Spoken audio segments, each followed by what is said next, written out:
Oke. Teman-teman ada yang bilang begini, "Wah, itu kita dikuasai Prancis." Saya bilang, enggak. Kenapa enggak? Ya karena, si Aqua itu kan TBK dia. Dia punya saham di pasar modal, siapapun boleh beli. Lah pertanyaannya umat ini punya uang nggak?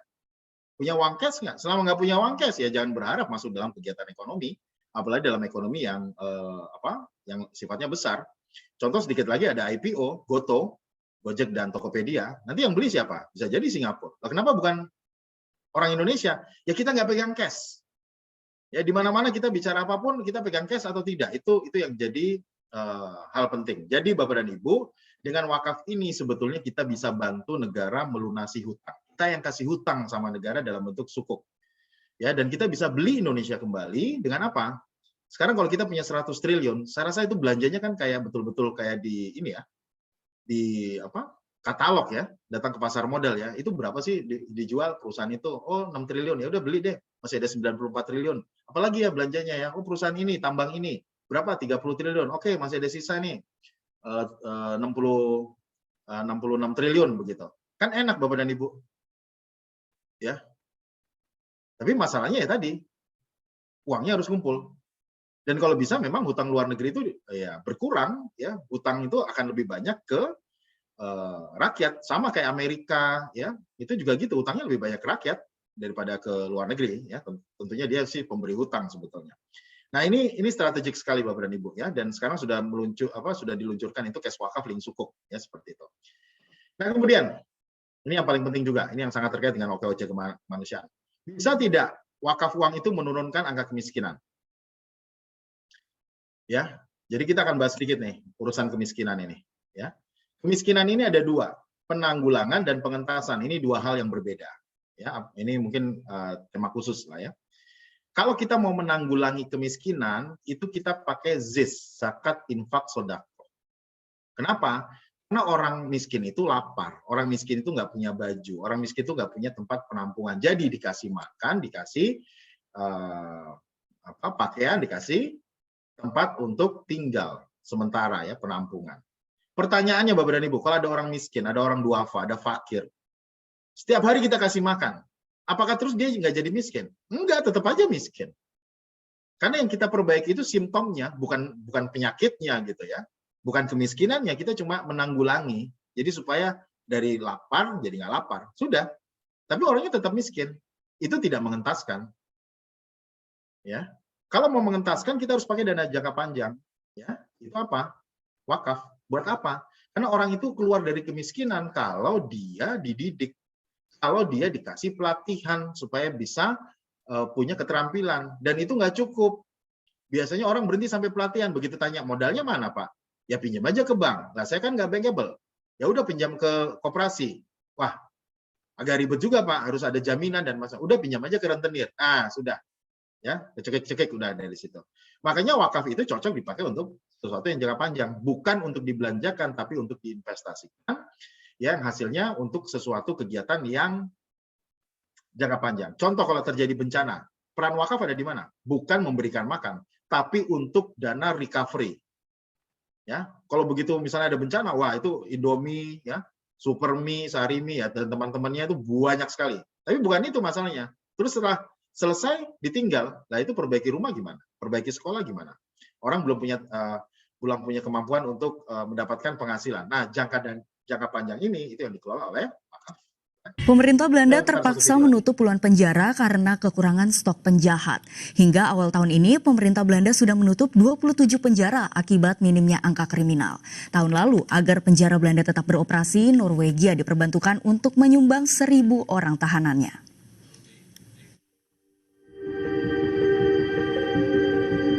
Lain di Belanda, lain pula di Indonesia. Jika di sini banyak penjara kelebihan muatan, di Belanda puluhan rumah tahanan justru terancam gulung tikar alias ditutup. Semua berawal dari minimnya angka kejahatan di negeri kincir angin. Ini jelas pertanda baik karena menandakan Belanda sebagai negara yang aman dan tentram. Tetapi kondisi ini juga berdampak pada kelangsungan hidup penjara-penjara yang sudah dibangun. Di Belanda, minimnya angka kriminal juga menjadi salah satu persoalan. Pada 2016 lalu, pemerintah Belanda mengumumkan penutupan 5 penjara karena alasan sederhana. yakni mereka sudah sangat kekurangan narapidana untuk dibina. Penutupan ini juga merupakan buntut dari penutupan 8 penjara pada 2009 dan 14 penjara lainnya pada 2014 lalu. Angka kriminalitas di Belanda sendiri hanya sekitar 0,9% per tahun.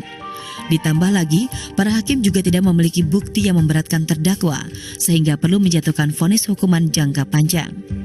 Jika statistik ini berlanjut, diperkirakan akan ada 3.000 sel penjara dan 300 pusat rehabilitasi yang menghilang pada 2021. Tahun lalu saja misalnya, agar penjara di Belanda bisa tetap beroperasi, Norwegia diperbantukan untuk menyumbang 1.000 orang tahanannya. Ya, Bapak dan Ibu, kalau dilihat di sini, kalau kemiskinan itu tidak dientaskan, akan muncul masalah sosial yang lain apa? Kriminal. Jadi kalau kita bicara kemanusiaan, itu kompleks ya, termasuk gimana caranya ngosongin penjara seperti yang ada di Belanda. Dan Belanda ini negara sekuler ya. Lebih dari 40, ini kurang lebih ya, lebih dari 40%-nya itu ateis. Ya. Kenapa? Ya tadi, karena orang di sana urusan perut sudah rampung. Ya. Orang kalau urusannya perut itu belum rampung jadi ngaco ya, seperti itu. Ya. Potensi untuk bikin kriminal. Nah ini PR kita Bapak dan Ibu ya. Baik. Nah, sekarang kita akan bahas yang ke-6 ya, tentang tantangan wakaf uang. Jadi total nazir di Indonesia ya, yang lembaga yang sudah mendapatkan tanda daftar sebagai pengelola wakaf uang itu ada 303. Jumlah LKS-nya ada 27 perbankan syariah ya. Jadi sudah luar biasa nih sebetulnya. Nah, potensi wakaf kita itu ternyata dahsyat Bapak dan Ibu, lebih-lebih dari Gojek ya. Kalau dilihat bisnis itu besar sekali, 180 triliun per tahun. Karena Goto itu kan kurang lebih valuasinya 200 triliun, tapi kan sekali 200 saja. Ini kan 180 triliun per tahun ya. Nah, tapi realisasinya agak menyedihkan, cuma 30 miliar. Jadi dari tahun 2010 waktu diluncurkan Gerakan Nasional Wakaf Uang pertama oleh Pak SBY dan 2020 akhir oleh Pak Jokowi, penerimaan kita itu cuma 300 miliar. Berarti 10 tahun ini kurang lebih rata-rata 30 miliar. Ini ironi dengan Umroh tahun 2018 itu 1,1 juta orang.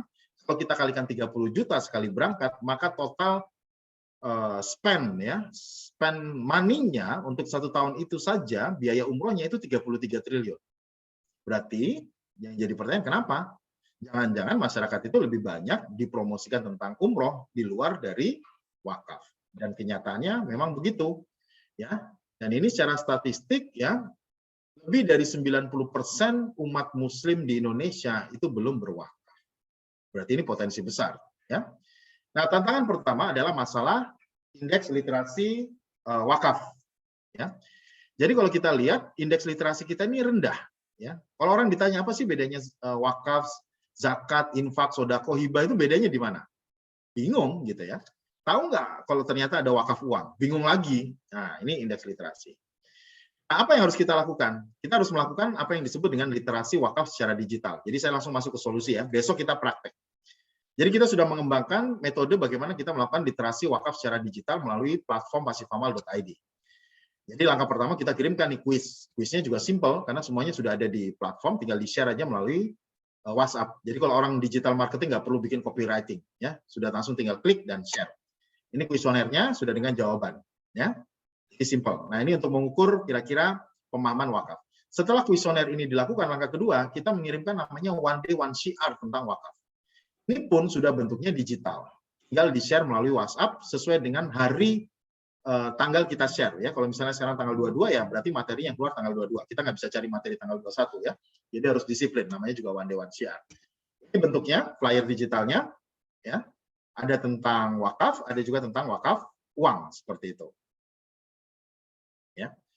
Nah, kemudian karena sekarang juga banyak dari generasi milenial TikTok, ya, kita juga bikin video-video pendek 1 menitan itu terkait dengan wakaf, ya, seperti ini. Ya. Maaf, ini tinggal di-share aja melalui WhatsApp. Bentuknya seperti ini.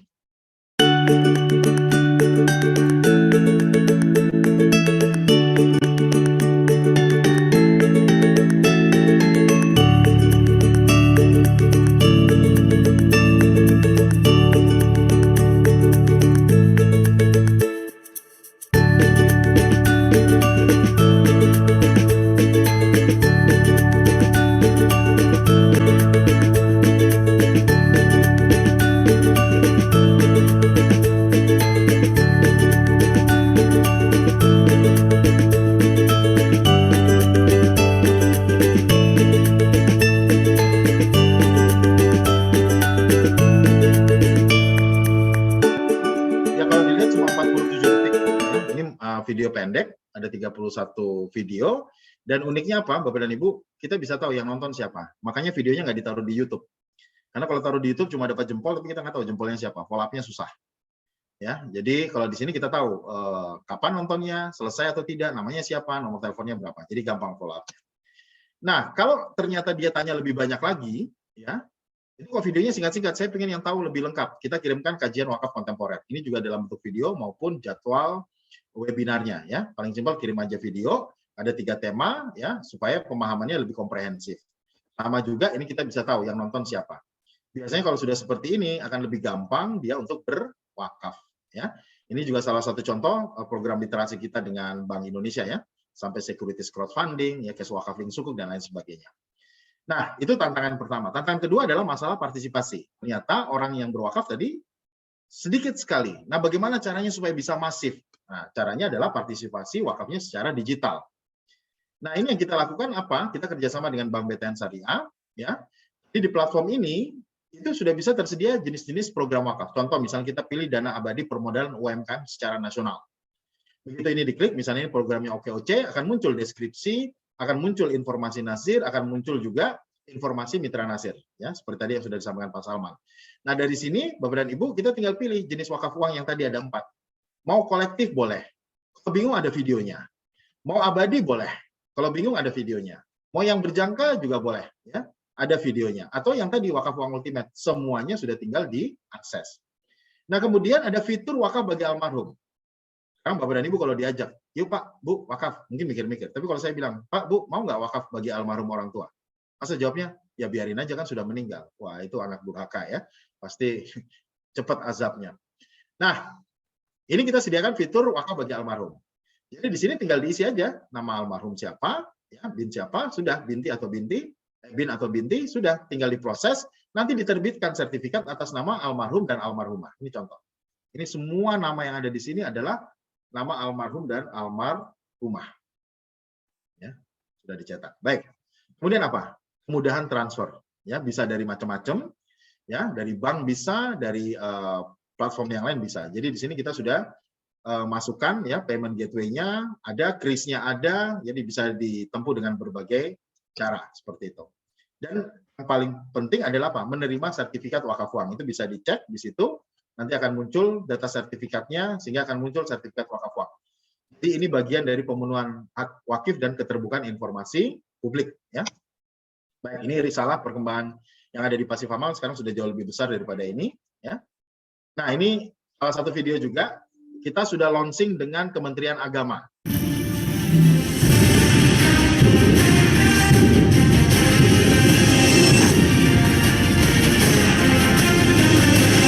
Kemenak Gunung Kidul saya kira sudah membuat terobosan yang luar biasa dengan melaunching pojok wakaf digital. Nah, saya kira apa yang dilakukan oleh Kemenak ini harus ditiru oleh kemenak-kemenak yang lain. Bagaimana kita harus beradaptasi dengan zaman, beradaptasi dengan teknologi. Dan wakaf digital ini tentu saja selain mendorong orang untuk mau berwakaf juga memberi kemudahan. Kan begitu. Wakaf tidak lagi memerlukan proses yang panjang berbelit-belit dengan harus datang secara fisik, tapi ini difasilitasi dengan cara-cara digital. Saya kira ini terobosan luar biasa dan harus ditiru oleh kemenak yang lain. Oke, ya.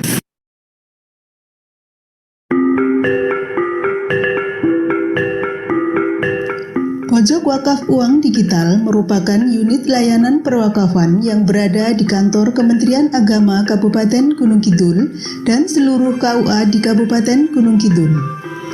Masyarakat yang ingin melakukan wakaf uang dapat mengunjungi KUA atau secara mandiri melalui laman pasifamal.id atau laman website gunungkidul.kemenak.go.id. Pojok Wakaf Uang Digital mengusung program pengentasan kemiskinan di tiap kecamatan melalui penghimpunan wakaf uang sebagai dana abadi per kecamatan yang akan dikelola melalui produk keuangan syariah dan juga akan digunakan untuk memproduktifkan tanah-tanah wakaf di tiap kecamatan sebagai kegiatan ekonomi seperti pertanian, perkebunan, dan peternakan.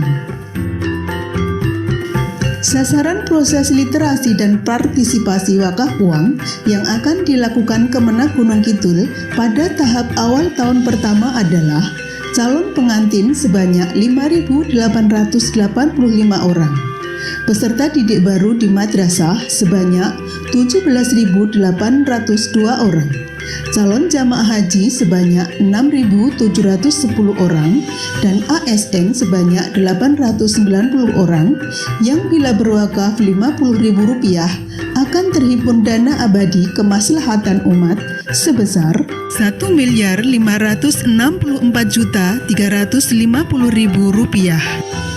Semua data wakaf akan tercatat dan mendapatkan sertifikat wakaf uang dan akta ikrar wakaf uang dari Lembaga Keuangan Syariah penerima wakaf uang. Menggunakan platform pasifamal.id dengan uang minimal Rp50.000, masyarakat sudah dapat berwakaf uang.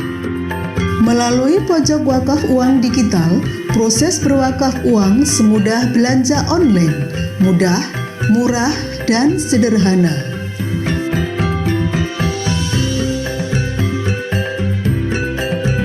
Alhamdulillah, saiki wakaf luwih gampang.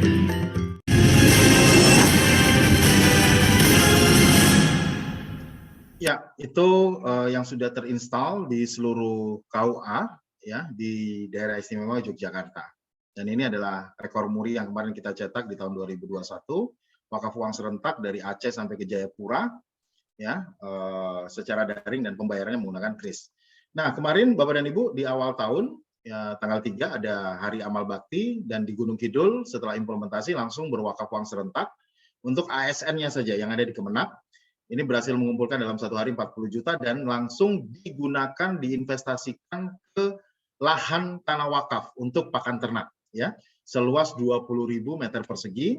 Estimasi keuntungannya per 3 bulan untuk pakan ternak ini adalah kurang lebih antara 100 sampai 250 juta.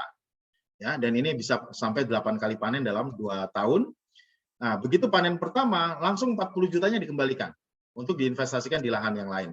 Dan ini mempekerjakan para mustahik ya, yang ada di kecamatan, dan hasilnya langsung disalurkan untuk pengentasan kemiskinan ya dalam bentuk permodalan mikro. Jadi ini dia berputar terus ya Bapak dan Ibu. Ini contoh yang sudah jalan, dan ini Pak Bupati dan Pak Kakanwil langsung menyerahkan bibit untuk tanah rumput gajah.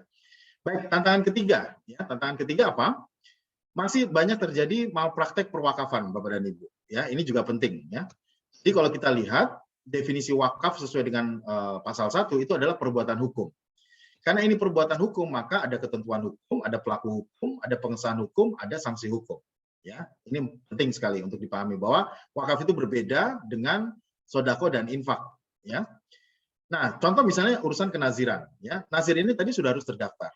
Ya, kemudian ada lagi urusan terkait dengan pejabat pembuat akta ikrar wakaf. Ya, ada kepala KUA, ada juga pejabat bank. Ya, ini juga sudah diatur. Kemudian ada sanksi pidana juga, ya. Bahkan sampai 5 tahun penjara. Ini kalau nuker-nuker harta benda. Kalau merubah peruntukan kena 4 tahun penjara. Kalau misalnya ngambil lebih dari 10% hak nazir, itu kena 3 tahun penjara. Jadi luar biasa sebenarnya undang-undang kita. Ya. Nah, tantangan keempat adalah profesi. Nah, ini akan kaitannya dengan wakafpreneur. Ya. Jadi tenaga profesional perwakafan ini di Indonesia sangat minim. Nah, ini perlu ya dikembangkan. Nah, ini jadi peluang Bapak dan Ibu. Ya, peluangnya adalah kalau kita lihat sebetulnya masyarakat Indonesia itu kan pingin ya berdonasi ya, bersedekah.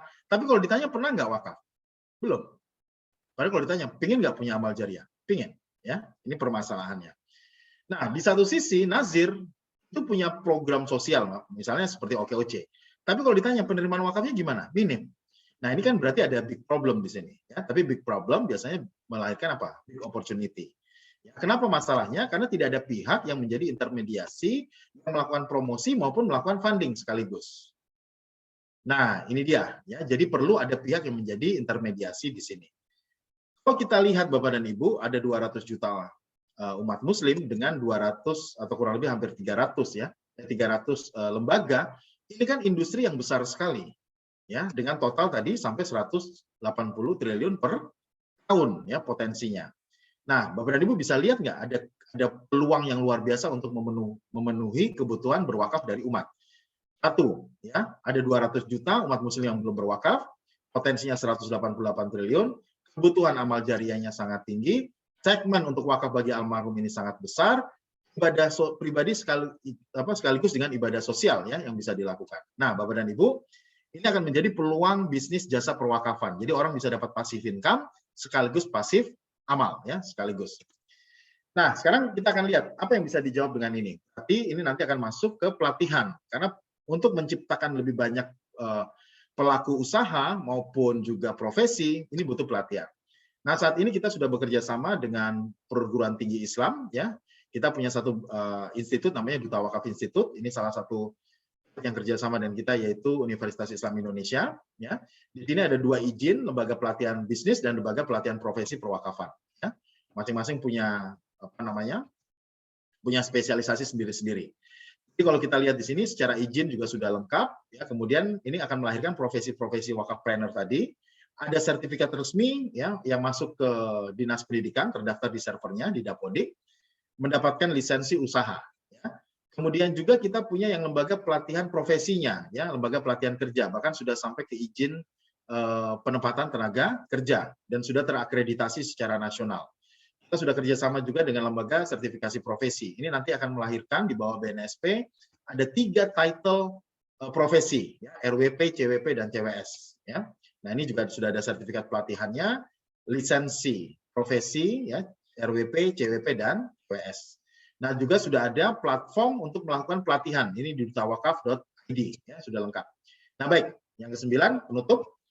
Bapak dan Ibu, ini penting sekali kalau kita bicara tentang wakaf, karena dengan wakaf ini berarti umat Islam itu punya dana abadi keagamaan, dana abadi pendidikan, dana abadi kesehatan, dana abadi bantuan sosial, bahkan sampai dana abadi permodalan usaha. Artinya, ini akan membangun kemandirian dan insya Allah Indonesia bisa jadi sejahtera. Nah, jadi wakaf uang pada intinya adalah mewujudkan sistem ekonomi syariah yang berkeadilan sosial tanpa riba. Ini ya, ini dahsyatnya wakaf uang seperti itu. Nah, Bapak dan Ibu, ini silakan dicatat sebagai penutup. Besok kita akan workshop ya jam 8.30 ya. Saya tulis ini jam 8, jadi berarti sudah ready jam 8. Bapak dan Ibu bisa malam ini ya, ini di capture boleh masuk ke pasif amal. Nanti ada tanda login gitu ya di menu. Lihat ada login. Nanti masukkan saja loginnya wakafpreneur dan passwordnya wakafpreneur. Nanti Bapak dan Ibu sudah bisa masuk ke platform, dicoba-coba. Karena besok ya kurang lebih selama 3 jam kita akan utak-atik caranya bagaimana, termasuk cara menghitung penghasilannya seperti apa. Ya, baik, kurang lebih itu dari saya. Ya, waktunya pas. Saya kembalikan ke Pak Salman selaku moderator. Kurang lebih mohon maaf. Wassalamualaikum warahmatullahi wabarakatuh. Waalaikumsalam warahmatullahi wabarakatuh. Ya, orang kalau nyimak pasti masih melek, benar. Tapi kalau yang nyimak, kalau yang makan malam gitu kan ya, akhirnya pulang kamar, akhirnya langsung terus sambil tiduran terus tidur, ngorok gitu. Ya itulah. Tepuk tangan buat kita semuanya dulu. Jadi saya tidak tanggung jawab apabila Bapak Ibu nanti tidak paham dan penggeraknya tidak aktif dalam melakukan upaya untuk mensukseskan wakafpreneur di OPC. Kami tidak tanggung jawab. Apabila nanti teman-teman penggerak tidak mendapatkan akses permodalan dari OPC Indonesia dan OPC kemanusiaan itu. Sepakat? Kita harus fair ya, betul ya? Kita harus fair ya? Bisa dipahami ya? Oke. Bapak Ibu, besok kita akan praktek bawa laptopnya masing-masing, ya kan?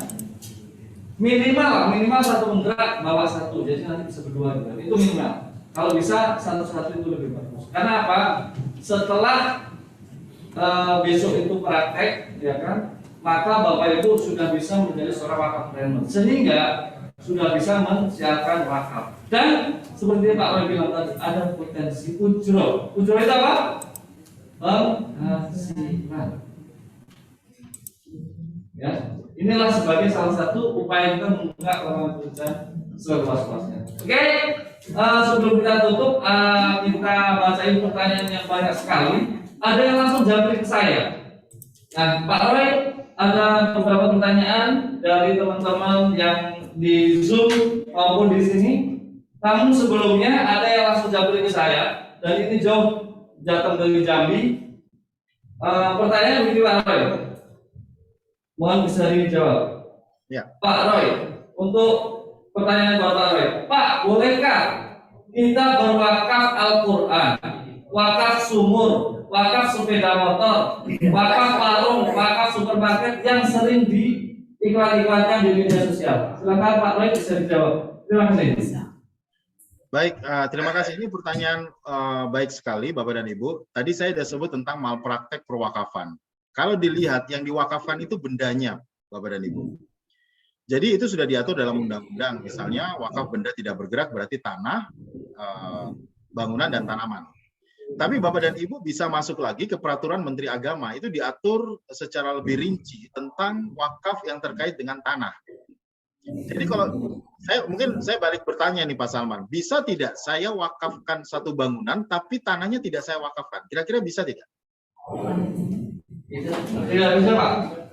Tidak bisa, karena jadi itu bukan wakaf namanya. Nanti kalau misalnya bangunannya saya wakafkan, tanahnya dijual, berarti hilang. Prinsip wakaf adalah menjaga aset. Nah sama. Waktu kita wakaf tanaman, tanahnya harus tanah wakaf. Kalau saya wakaf bangunan, tanahnya harus tanah wakaf juga.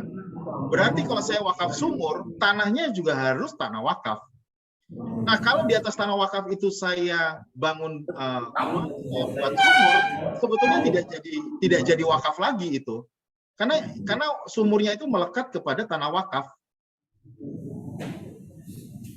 Kurang lebih begitu ya, Bapak dan Ibu. Nah, kalau misalnya dananya dipakai untuk membeli mushaf Quran, dana wakafnya itu kemudian dipakai untuk membangun sumur, itu kenanya yang di pasal 67 ayat 1 tadi, merubah, menukar harta benda wakaf dengan benda lain, itu nggak boleh. Ya, jadi lebih tepat adalah kita kembali kepada aturan. Misalnya wakaf uang, oke, saya wakaf uang, hasilnya kemudian dipakai untuk apa? Hasilnya dipakai untuk dibelikan mushaf Quran, kemudian disedekahkan. Contoh tadi kita punya dana 1 miliar. 1 miliar itu ada hasil 6 juta. 6 juta itu beli mushaf Quran yang 50.000 dapat berapa kira-kira Pak? 120 misalnya, ya 120 mushaf Quran, ya seperti itu. Ya sudah, berarti setiap bulan saya bersedekah mushaf Quran dari hasil wakaf uang yang dikelola. Bukan kita wakaf kemudian dibelanjakan, ya seperti itu. Kemudian tadi ada juga pertanyaan yang bagus, wakaf kendaraan. Ini sebetulnya sih bisa Pak, cuma begini, kalau saya wakaf kendaraan, harusnya STNK dan BPKB itu berubah, sama seperti saya wakaf tanah.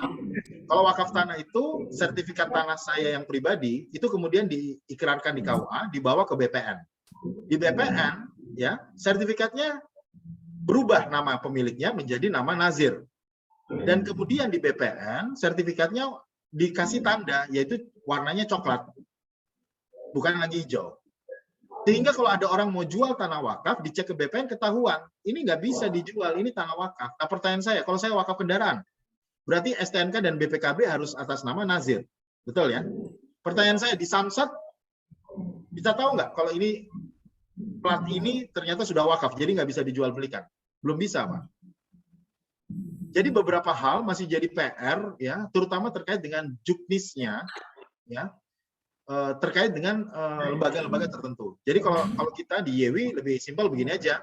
Oke, saya wakaf uang, ya, kita kumpulkan 1 miliar, keluar 300 juta. 300 juta itu boleh nggak kemudian dibelikan kendaraan? Boleh Pak, boleh sekali, belikan aja kendaraan. Tapi pokok wakaf uangnya kan tetap. Nanti 5 tahun lagi keluar 300 juta dibelikan kendaraan lagi, boleh.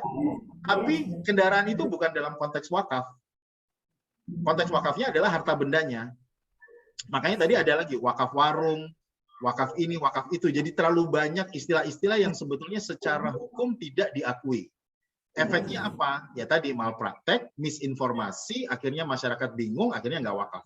Jadi kalau kita di YEWI, dan saya Bapak dan Ibu, mohon maaf, kita strict sama aturan. Aturannya bicara apa, ya itu aja yang dilakukan. Kurang lebih itu Pak Salman.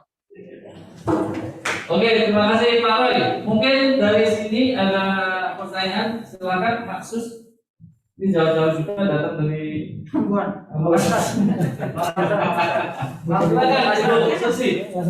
Assalamualaikum. Waalaikumsalam warahmatullahi wabarakatuh. Pak Roy, salam kenal. Susilawati Sulut, OKOC Kalam. Kasus jalan-jalan ke Mas. Ya, silakan Bu Silawati. Susilawati, Pak. Ya, Bu Susilawati. Ya, silakan. Oke, Pak Roy, ini menarik sekali. Saya sangat senang dan bertambah ilmu pastinya, karena untuk mohon maaf sebelumnya, setahu saya wakaf itu karena saya dekat dengan masjid, kalau kita mewakafkan tanah untuk masjid ya udah selesai, nggak ada lagi hasil apapun. Itu yang saya tahu ya, makanya tadi 0,2% yang baru paham wakaf gitu. Ternyata sudah ada undang-undangnya dan ada PP-nya. Tapi saya lebih tertarik kepada wakaf untuk almarhum. Nah, kan ibu bapak saya sudah tidak ada, itu yang bikin saya tertarik, dan insya Allah saya mau, karena urusannya saya dan Tuhan saya kan gitu. Tapi kalau yang untuk wakaf trainer ini memang saya masih jauh banget. Tanggapan saya jauh banget, mungkin besok menjawab ya. Tapi saat ini ya saya udah berpikir ini apa, kemana larinya gitu.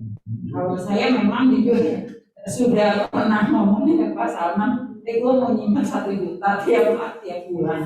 Kalau sudah 12 juta, tolong dibalikin ke UMKM OKOC Kalam ya, gitu. Dia nggak jawab. Dan hari ini ada seperti ini, gitu. Cuma tadi mungkin ketidaktahuan saya atau teman-teman yang lain di belakang, saya dengar juga ada masih yang nggak masa tahunya wakaf itu setelah diberikan selesai, ya udah milik. Banyak saya punya tanah 21/72 saya wakafkan untuk masjid, untuk orang tua saya, umpamanya udah selesai gitu kan. Ternyata ada undang-undang dan PP yang dari Bapak sebut itu bisa untuk uang, untuk apa tadi, keagamaan, ibadah, dan yang terakhir yang itu memang UMKM cari Pak permodalan. Itu saja dari saya. Pertanyaannya, ya ini apa? Jadi mungkin besok dijawab ya Pak. Ya besoknya. Karena yang di ruangan ini jujur pasti sama mas saya. Setuju nggak?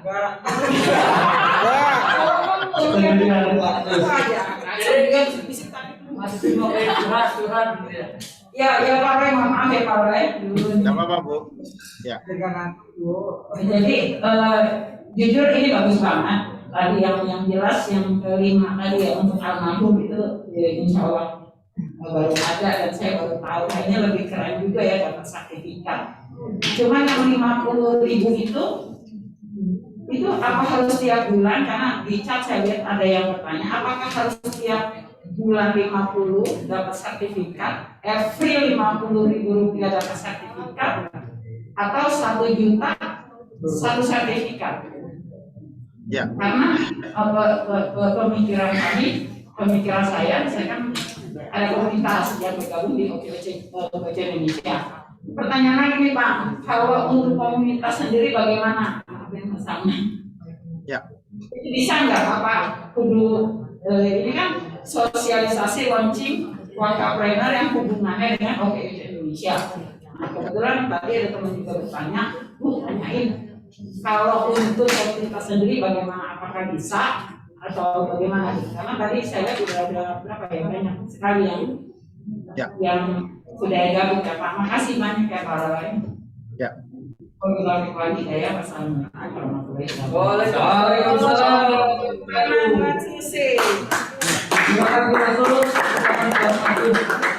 Ya baik, saya mungkin jawab langsung pertanyaan Ibu.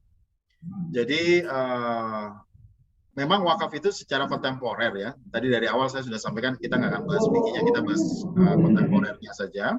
Karena memang sudah siap jalan. Jadi wakaf bagi almarhum itu memang bisa dilakukan langsung. Wakaf uang ya, perkelipatan 50.000. Dan tidak ada keharusan bahwa harus tiap bulan, itu terserah aja Bu ya. Mau sekali seumur hidup juga boleh. Yang penting wakaf dulu ya. Kemudian kalau tadi Ibu tanya bagus, pertanyaan teknis sebenarnya besok kita jawab, tapi nggak apa-apa, ini nyicil dulu. Kalau saya wakaf 50.000 itu nanti platform ini akan merekap Bu mereka yang 950 itu datangnya dari mana? Jadi dia akan secara otomatis mereka, ya, kalau sudah 1 juta kemudian disampaikan kepada bank untuk dicetak sertifikat wakaf uangnya. Jadi tidak perlu harus kita sampai 1 juta, ya. Nah, kalau tidak mau yang pakai bareng-barengan dengan nama teman-teman yang lain atau nama orang yang kita tidak kenal, ya berarti wakafnya boleh dilakukan 1 juta sendiri. Ya. Jadi opsional semuanya, karena wakaf itu kan sunnah ya Bu, bukan wajib. Gitu. Kurang lebih cukup jelas Bu? Ya, siap Pak. Besok lanjut. Oke, Kalau masih bingung sama. Saya juga Ya, tadi ada pertanyaan juga tentang wakaf planner, saya lihat di chat itu. Jadi gini Bapak, ya, wakaf itu konteksnya bisnis.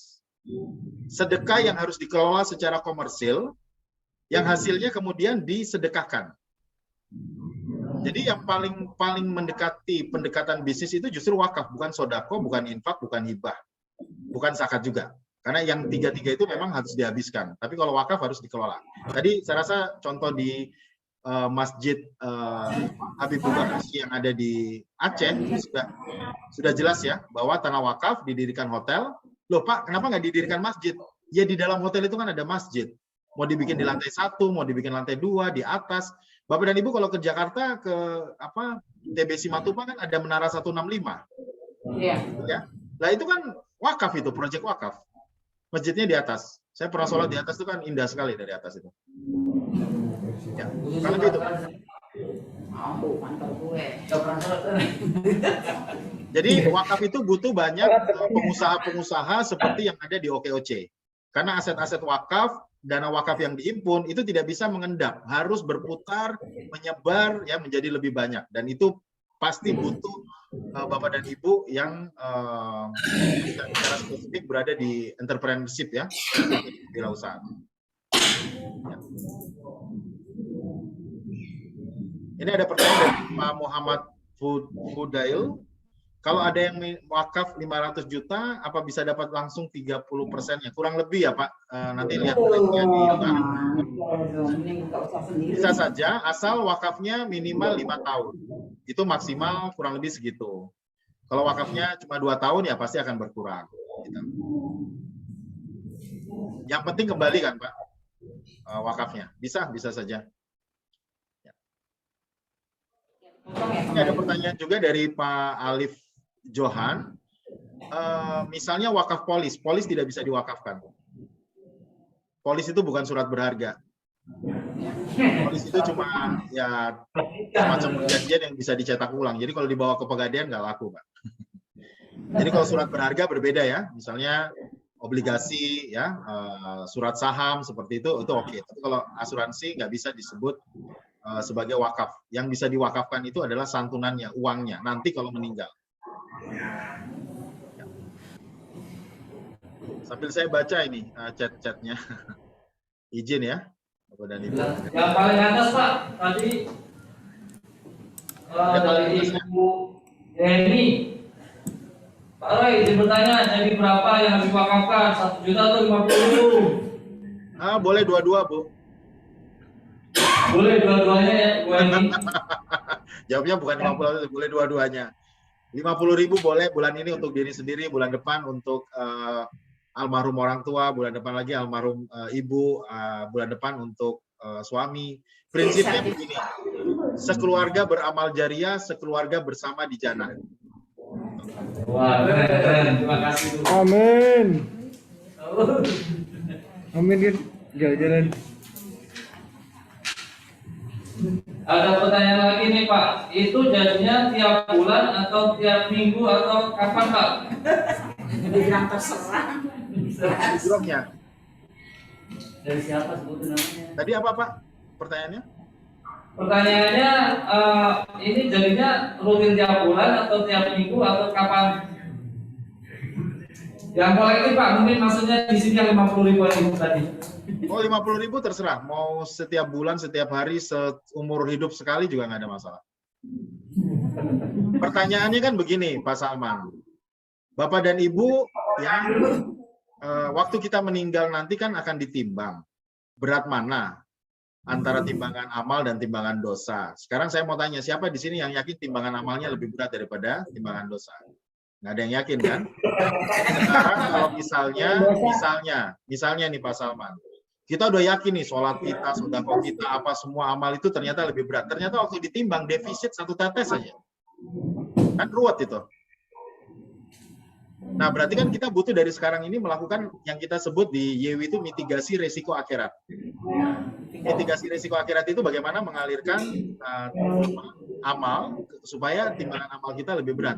Itu kan caranya sudah dijelaskan dalam tuntunan kita ya di dalam hadis seperti itu, yaitu apa? Dengan berwakaf. Jadi supaya jangan defisit amal nanti. Ya, Bu Heni. 50.000 itu sekali bayar boleh, mau bayar lagi boleh, terserah. Jadi ini pertanyaannya untuk asuransi. Asuransinya per tahun. 50.000 per tahun.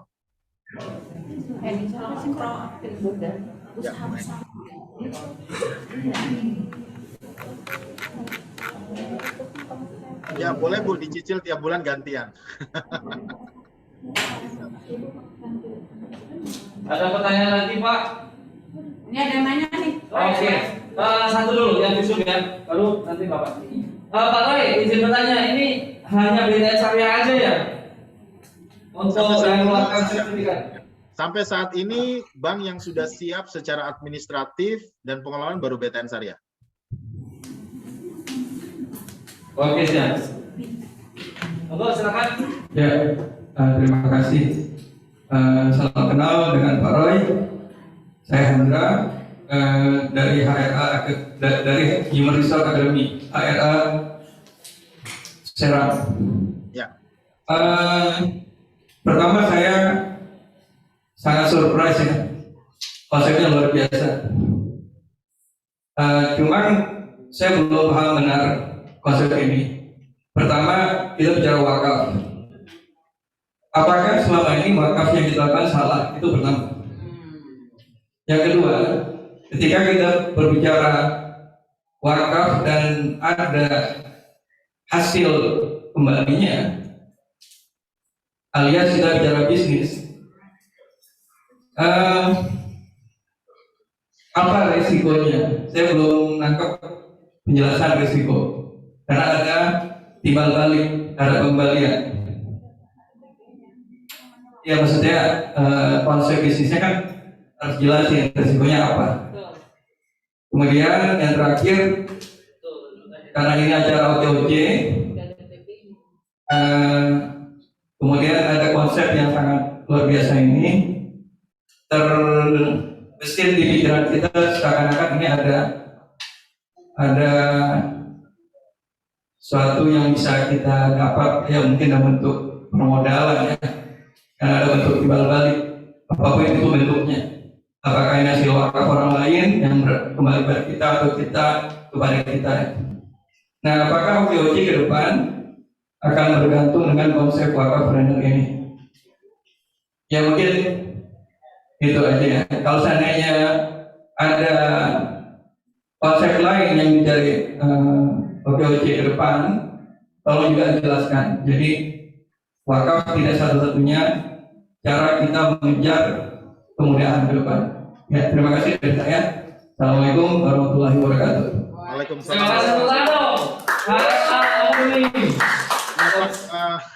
Saya bisa minta tolong diulang yang pertanyaan pertama tadi?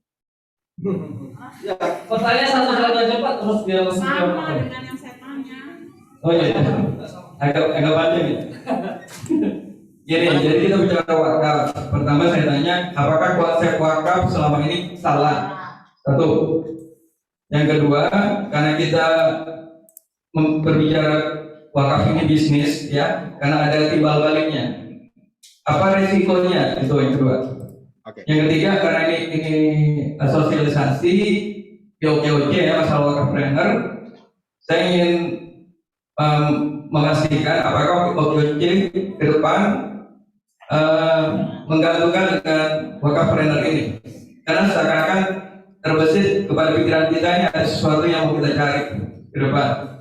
Kalau selama ini wakaf kita kan wakaf ikhlas banget ya. Ya ini berarti ada semacam angin segar atau surga, saya nggak tahu. Nah, kalaupun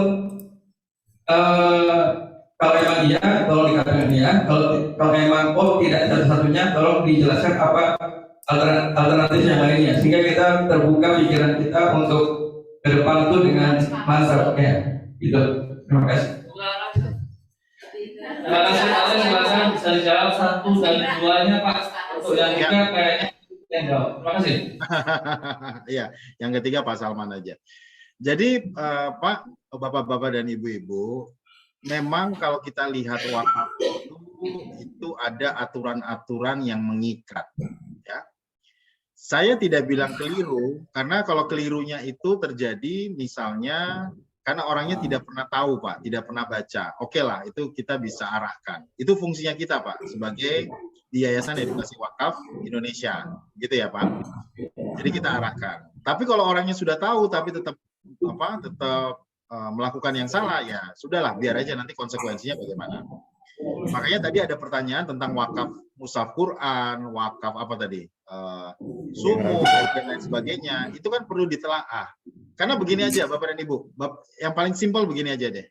Kalau Bapak dan Ibu wakaf, minta sertifikat wakafnya dan akta ikrar wakafnya kepada kepala KUA.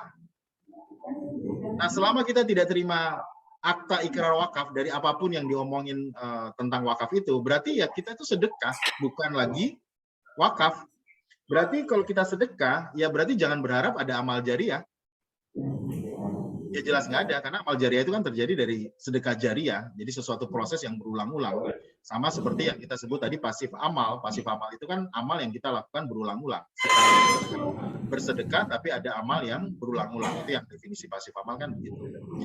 Jadi kurang lebih itu sih Pak. Jadi nanti sebagai penggerak OKOC, kalau Bapak dan Ibu menjalankan juga prinsip sebagai wakafpreneur, maka juga ada proses edukasi dan literasi kepada masyarakat. Itu yang pertama Pak. Nah yang kedua tadi terkait dengan mitigasi. Tadi mungkin Bapak tadi sudah sempat saya jelaskan bahwa seluruh pengelolaan wakaf, terutama wakaf uang, itu wajib diasuransikan. Karena modelnya adalah model pembiayaan. Kalau dia ditaruh di bank, maka dia harus masuk ke dalam program lembaga penjamin simpanan. Nah, mitigasi seperti ini penting Pak. Ya, sehingga bisnis yang nanti akan dibangun dengan pengelolaan wakaf uang tadi itu akan sustain dan resikonya tetap minim. Saya tidak bisa bilang resikonya nggak ada, tetap ada, tapi bagaimana melakukan mitigasi. Contoh wakaf uang yang diinvestasikan tadi, ya itu harus diproteksi dengan asuransi pembiayaan syariah, biasanya pakai Askrindo atau Jamkrindo. Nah, Askrindo dan Jamkrindo itu akan menghandle outstanding dari total pacetnya itu kurang lebih 75-80%. Berarti kita akan loss kurang lebih 20%. Nah, ini kan penting untuk melakukan proses mitigasi terhadap pengelolaannya tadi. Kurang lebih itu, Pak. Silakan Pak Salman kalau mau dijawab yang ketiga. Oke, 1, 2 terjawab, Pak. Oh, yang ketiga. Oke. Kalau yang ketiga saya jawab dan saya harus di sini. Maksudnya biar teman-teman di Zoom bisa tahu ya. Iya. Oke, Bapak Ibu, pertanyaan ketiga bagus banget. Apakah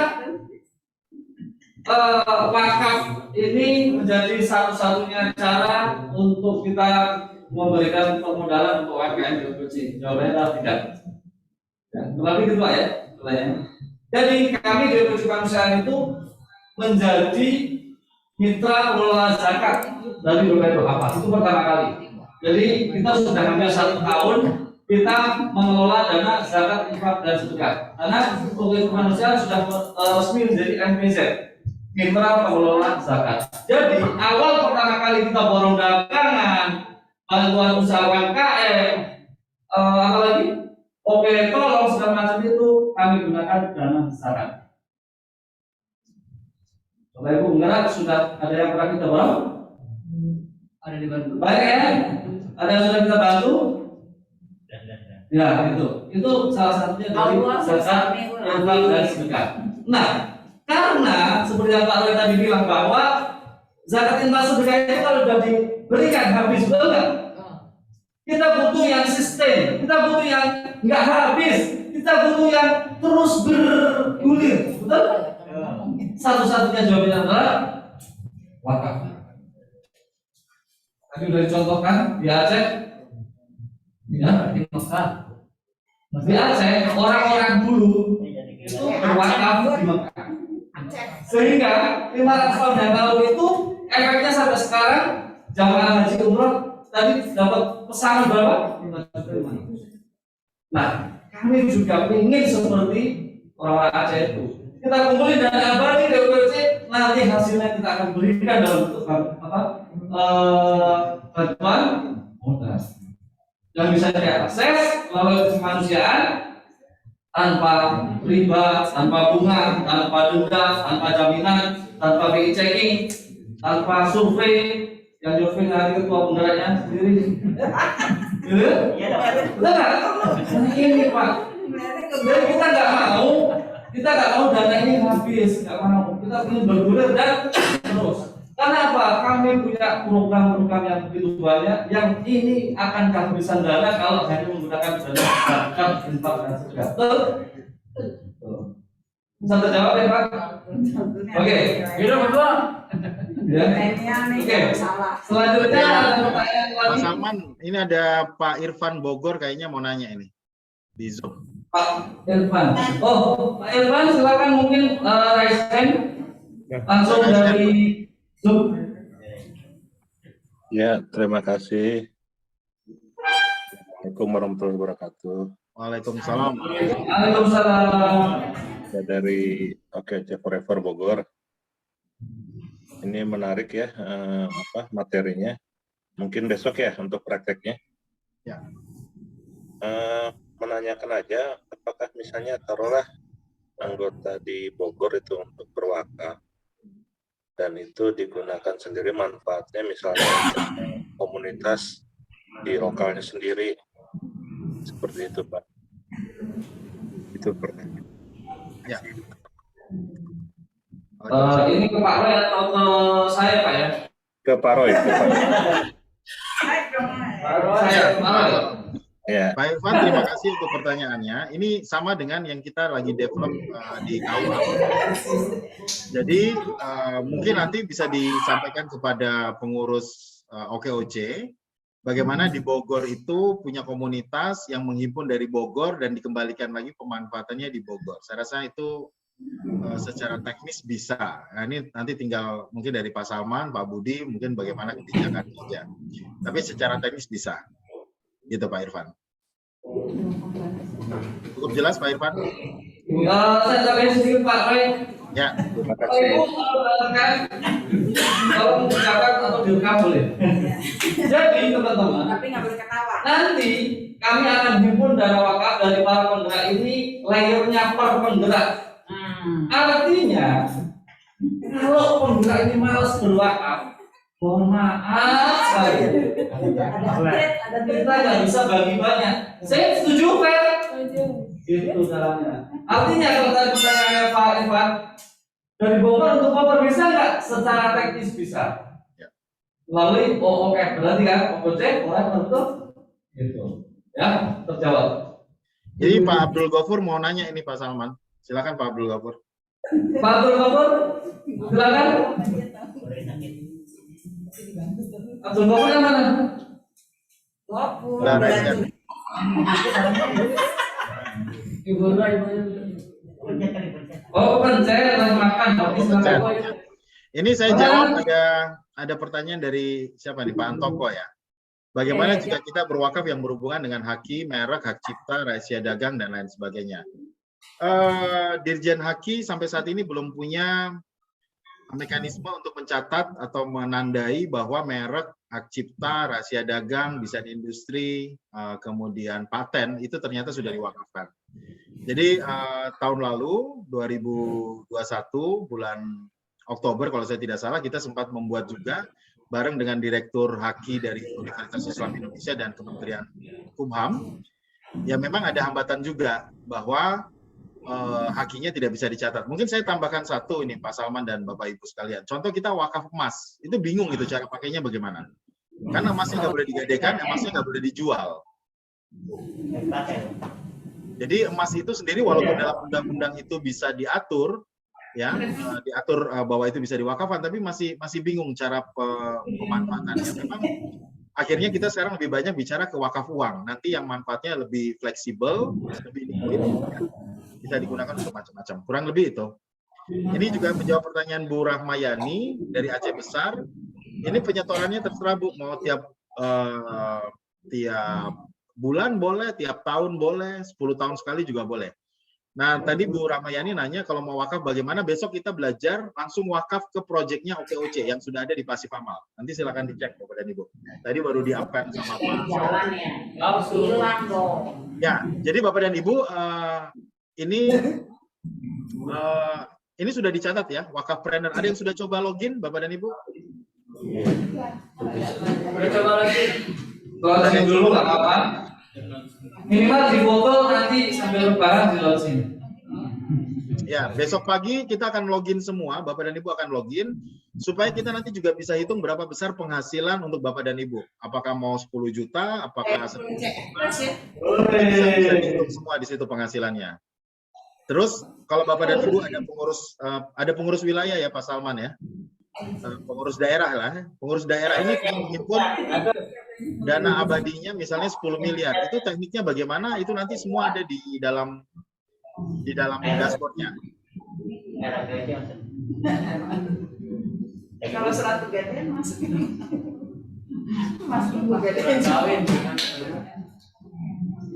Oke, ada pertanyaan lagi? Ini bagus sih dari Bu Heni. Apakah ada program Pasif Amal untuk membawa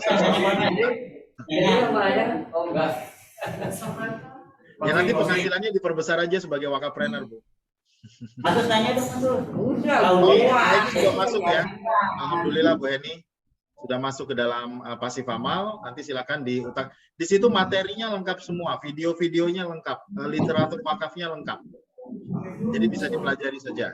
Mungkin sambil malam ini dilihat-lihat. Ada kalkulator cara perhitungan bisnisnya juga ada semua di situ. Ya, Pak Roy, saya nanti nanya Pak Salman aja deh. Ya. Oke, cukup, Bapak Ibu. Cukup ya. Ya. Siap? Dari seorang wakafpreneur siap? Yang bagi ini aja ya. Pasif income itu udah biasa, ya kan? Pasif income itu udah biasa. Di sini ada pasif income plus pasif amal. Nah, keren ya. Tepuk tangan dong buat kita semua itu.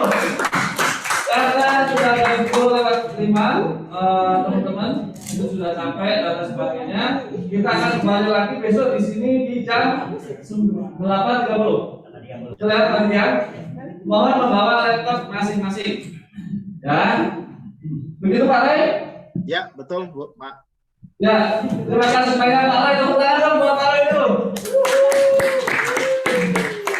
Dan karena mungkin cukup, terima kasih banyak, kurang lebih mohon maaf. Saya akhiri, saya kembalikan ke Mas Budi. Assalamualaikum warahmatullahi wabarakatuh. Semangat lagi. Orangnya lebih habis.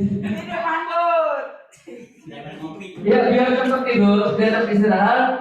Sekalian tutup aja ya. Moga-moga yang sudah kita lakukan hari ini, kita dapatkan ilmu dari Pak Roy, bisa kita terapkan dalam kehidupan sehari-hari. Kita tiru masyarakat Aceh, kita juga tiru Al Azhar, kita tiru Bill Gates, alhamdulillah dari 200 miliar, 9.000 triliun Bill Gates dengan mengumpulkan 200 orang aja.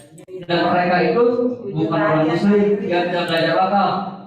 Jadi yang diajarkan sama Bill Gates dan Kang Mark Zuckerberg itu yang penting jangan negatif thinking, jangan selalu positive thinking untuk urusan hal baik, untuk kebangkitan umat, kebangkitan rakyat, kebangkitan bangsa Indonesia.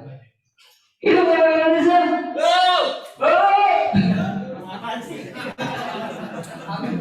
Ya, oke kan kemerdekaan, oke itu. Tapi, baik untuk terakhir kita tutup acara ini dengan sesi foto bersama ya. Apa? Model kita Gitu baik. Sebelum ditutup, Kontrak KLC akan langsung melakukan kick off. Dimulainya wakafpreneur di KLC Indonesia. Kalau beliau sudah berkata, kita tinggal Aminah Pak manut apa yang dikatakan beliau. Memang kita ingin membangkitkan UMKM Indonesia. Siap, silakan Mas. Wakaf adalah salah satu instrumen dalam beramal dengan menghibahkan harta yang bernilai tetap. Tidak boleh berkurang, tidak boleh habis, yang manfaatnya untuk kemaslahatan umat. Alhamdulillah wa syukurillah, Yayasan OKOC Sosial Kemanusiaan saat ini telah resmi menjadi inkubator Nazir Wakaf dari Nazir Yayasan Hasanah Jariyah Indonesia atau YHJI, di mana saat ini sudah bisa mengumpulkan dan mengelola dana wakaf. Hadirnya wakafpreneur menjadi solusi penciptaan lapangan kerja seluas-luasnya untuk membantu pemulihan ekonomi bangsa. Dengan mengucapkan dan membaca Bismillahirrahmanirrahim, hari ini Sabtu 22 Januari 2022, wakafpreneur OKOC Kemanusiaan saya nyatakan resmi di launching.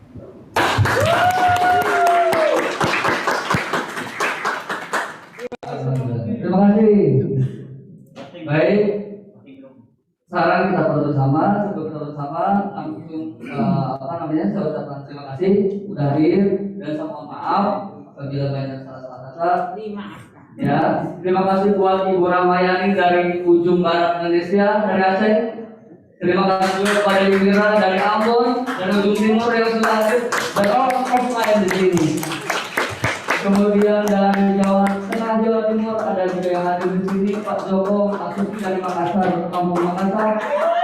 Sudah hadir, terima kasih banyak dan semua peserta organisasi saya itu ada 44 karena berkurang kita sekian 29 orang. Saya ucapkan terima kasih sekali lagi, mohon maaf atas segala kekurangan dan segala kesalahan. Mari sekarang sebetulnya mari berkumpul untuk bersama. Mbak Anda bantu untuk potong Mbak Anda atau Bang Muslim. Kita foto dulu ya. Semuanya kumpul di depan. Dari Makassar dong. Ini direkam ya. Pak Salman saya izin live. Oke, terima kasih banyak Pak Roy. Ya, makasih banyak semua. Sampai ketemu besok pagi. Ya, assalamualaikum.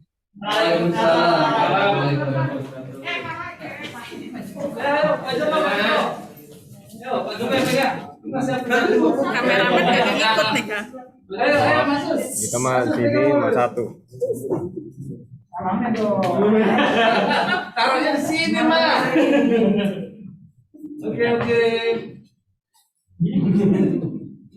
Paling cantik dong Mas. Apa cuma ayo jangan tutup ini tapi ya. Oke. Yo, ayo, Mas Musliman. Dapat enggak? Enggak apa sini. Ada apa sih? Itu yang HP dipakai HP yang dapat kan? HP masuk dalam sekarang nih.